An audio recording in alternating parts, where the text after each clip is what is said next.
Let us have a look at the guilt epidemic on America that's being pushed on us through dog ownership. So, this has to do with grief and guilt. So, grief brings about feelings of guilt. Individuals may reflect on their actions or inactions related to the loss and question if they could have done something differently. So, there's a lot of perceived lack of action here. Like when people are guilty, it's all about perceived. Like they think they could have done something better. They think something is their fault. And this is not healthy for the human brain. This is another health risk of dog ownership. And it's not feces particles or CO2 or dander or toddlers being mauled. 2025, we're already up to like 12 or 13. Nope, this is directly affecting your brain, your dopamine, your serotonin, your habit formations, and the way that you value yourself and your fellow humans. So, for one thing, America, we use a lot of pills for our health issues related to guilt. And we have a lot of health issues that are related to guilt. So, that's another interesting thing about this whole conversation. In America, we use a ton and ton and ton of pharmaceutical pills, but we're also one of the highest dog owning companies, the highest expenditure and the highest spoiling of dogs, putting them in small apartments and dog spas and swimming pools and getting their nails done. And dogs are sold as what? You guys know what I'm talking about. The perfect cure for everything. Yet many Americans have all these mental health issues, high pill usage. So that doesn't add up at all. And if all this pill usage actually did something for us, maybe that would be okay. But, check this out. This leads to addiction. It leads to substance abuse. It leads to blood clots and brain damage and death. So, all in all, having a country full of people that are addicted to using pills, it's just bad. And these dogs aren't doing anything for any types of these problems. What's another way that people deal with guilt? Alcohol consumption. So, alcohol consumption is significant in America. Over 62% of adults reporting they drink alcohol. Binge drinking. Why are you guys binge drinking? What's going on? What are you guys all guilty about? What's the big problem? So, now let's start looking at some of the things that people are constantly guilting themselves over. People all over the place are guilty because dogs are dying and they can't do anything about it. In these numbers that I'm showing you right here, and in any one of these articles that you can read, these are very, very highly published. They'll be at the top of Google, top of DuckDuckGo, Facebook, Instagram. They'll all be pushing out this information. Like, look at how many dogs died. Look at how many dogs died. We got to do another shelter, another dog park, another dog park. They guilt people by pushing these numbers out.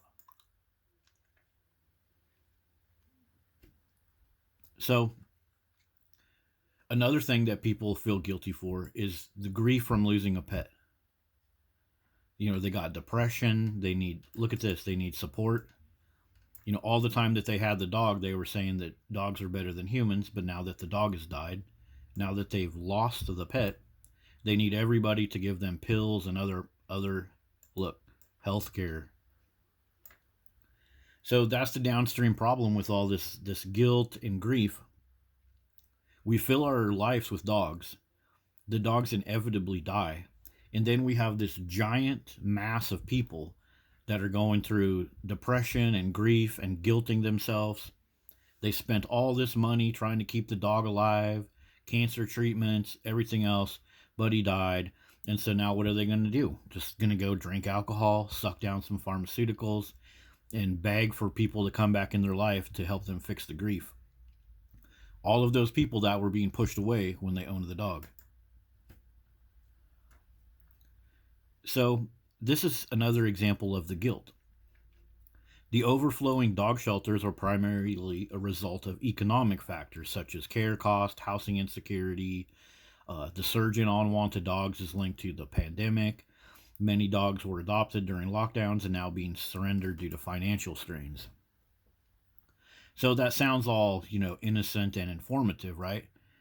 But it's this is another low key, covert guilt trip on all of America. Like, oh, you guys didn't take care of these dogs. You're not working hard enough. You're not getting enough houses. And so this information right here, that's what they use to lobby people and lobby tax collection and stuff to build more and more animal shelters. Look at Abilene, Texas, and their budget deficit while they build a $13 million animal shelter. It's like all of this information about dogs. Really, it's like, who cares? Go about your life. But they will post this information up everywhere in the news. Oh my God, the shelters, and you guys gave up your dogs. How dare you? They got you through the pandemic. Oh, yeah. But it's this whole thing about the pandemic is kind of like a scapegoat thing. But if you look deeper at it, it's like they use those dogs to keep people in their homes. And it's like a high interest credit card. Now that they're able to go back to work and lockdowns are over, all of the benefits that they were supposed to be getting from those dogs while they were locked in their house, those benefits have been completely tossed in the trash. And that high interest of having the dog is catching up with people.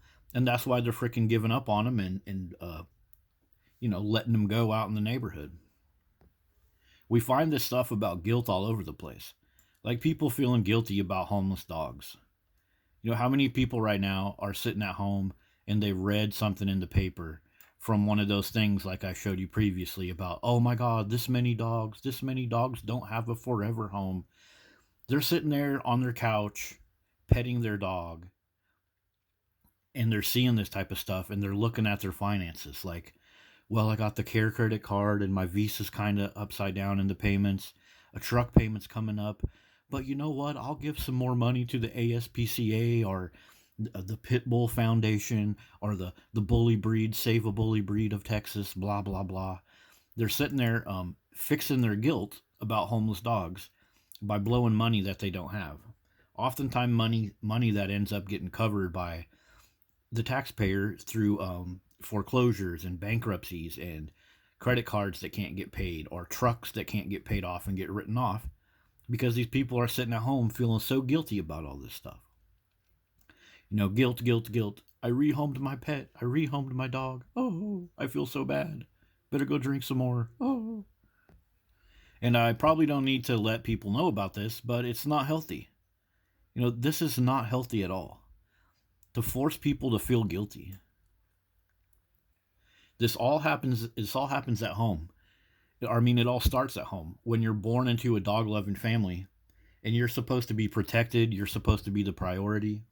You're supposed to learn how to manage your own emotions and impulses as a young human, but your parents guilt you into not respecting the dog. We see this all over the place in the publications from humane societies and stuff, but parents will guilt their children for not taking care of the dog if they feel the pet is not receiving the attention or care it deserves. Your kid isn't getting the attention that it deserves, so screw the stupid dog, you guys. This can lead to feelings of guilt in children as they may be responsible for the pet's well being. Yeah, this is freaking child abuse of the most nasty, hidden way. People will talk about the pet needs to have their boundaries respected.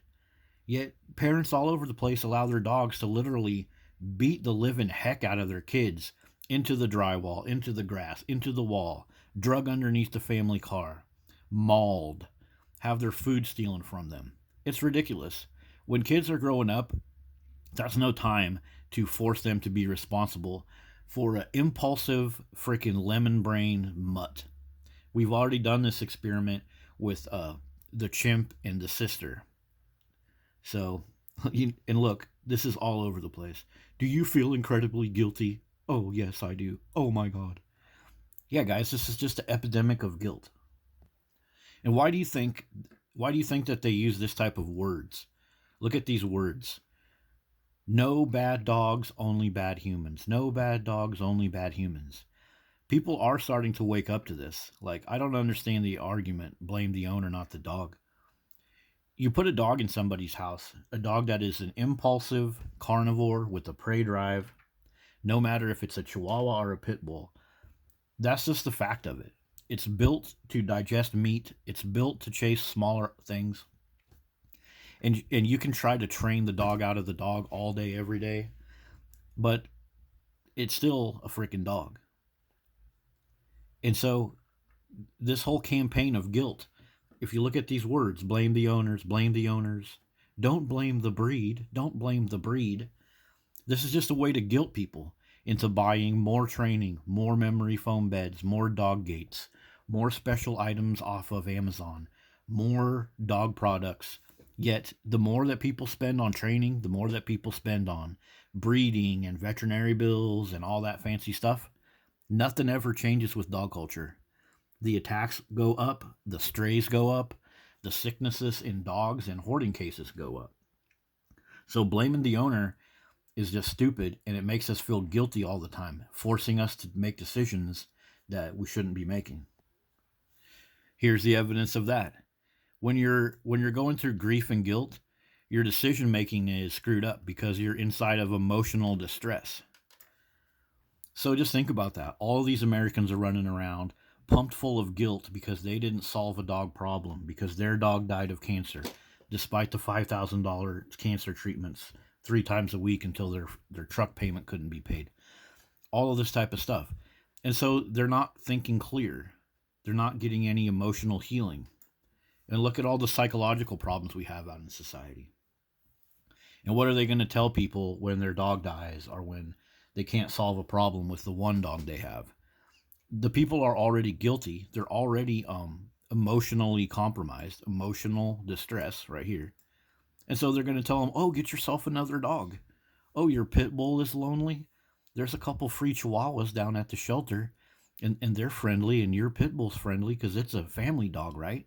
And now your dog won't be lonely anymore. Now you won't have to feel guilty anymore. Then one of the chihuahuas gets killed by your pit bull. Then the other chihuahua triggers an attack and excites the pit bull, and the pit bull bites your wife or your husband or your child. Yeah, what a stupid decision. Something else that we should know about this guilt, it's not a finite emotion. So the dog culture, all of these pro dog corporations that are pushing you to own dogs, they can guilt you literally into the freaking ground, and you'll still try. You'll still try to fix this problem. Like a dog owner. Have you ever heard a dog owner say like, I'm tired of people thinking it's my fault that all this stuff happened. These freaking dogs are food obsessed mutants, and they're very hard to control. And I'm not going to take the blame for this. Like when somebody's like, actually, let me go over to a celebrity example. Hang on a sec. So let's go look at this post from a well-known celebrity, Mike Rowe. Everybody remember him? Dirty Jobs. So look at this. He tells the story of going for a walk, and somebody's dog lunged at him and bit him in the leg. Right? But look what he does. He felt guilty. He's guilty. There he is going on a walk on a narrow path, and it's his fault that the dog bit him in the leg. And so you might think like, oh, good, celebrities are finally speaking the truth about dogs. But no.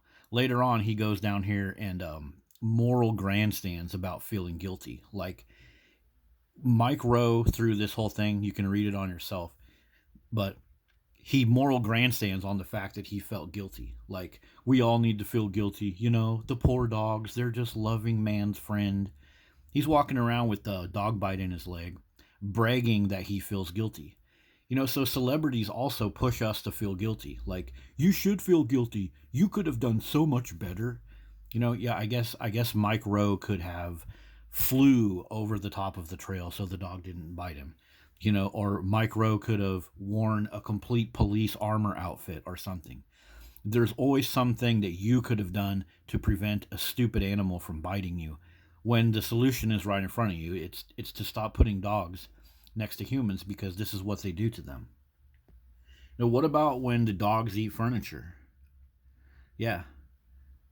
When dogs eat furniture, pet owners are guilty because It's their fault. There's boredom, lack of exercise, insufficient supervision. Yep, it's all your fault.